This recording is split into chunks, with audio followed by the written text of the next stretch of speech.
Hey guys, today we're taking a look at the Insta360 ONE X2.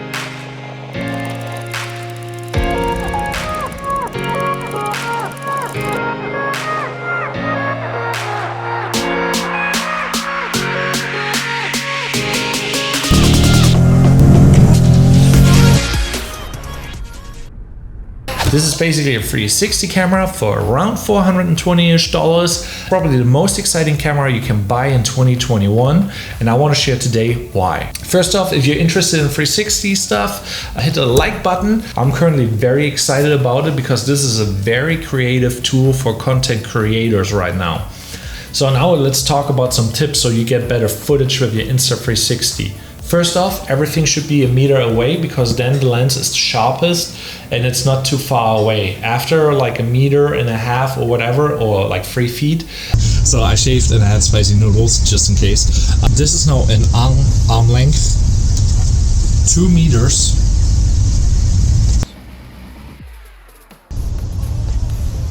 Three meters, not really usable. And this is now head height.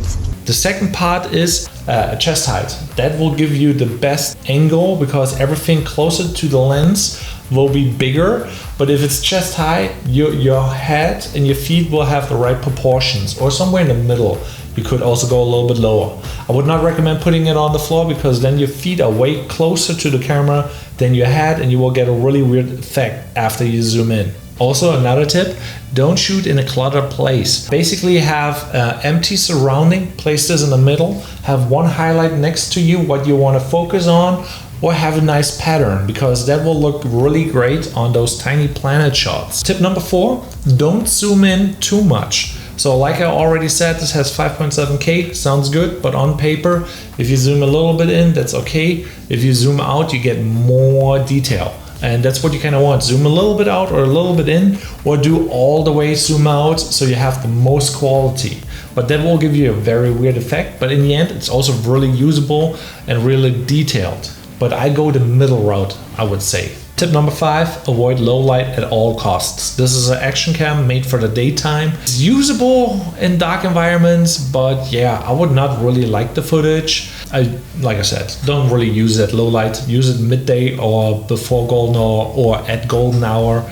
Don't do after. Also, place the camera onto your sides, not in front of you, because then you don't really see what is behind you. So if you have it onto the side-ish, like a 45-degree angle, you should be fine. You get the front, you get the back, you get a little bit of everything. Where if you place it in front of you, you maybe block something what is happening behind you. So keep that in mind. Tip number 7 is what I'm doing right now. Don't do it because handhold footage will look really weird, specifically if you don't have the tripod on it or the selfie stick. Tip number 8, use this camera as much as you can. Try all the features so you get a good understanding of it. So tip number 9, don't overuse it.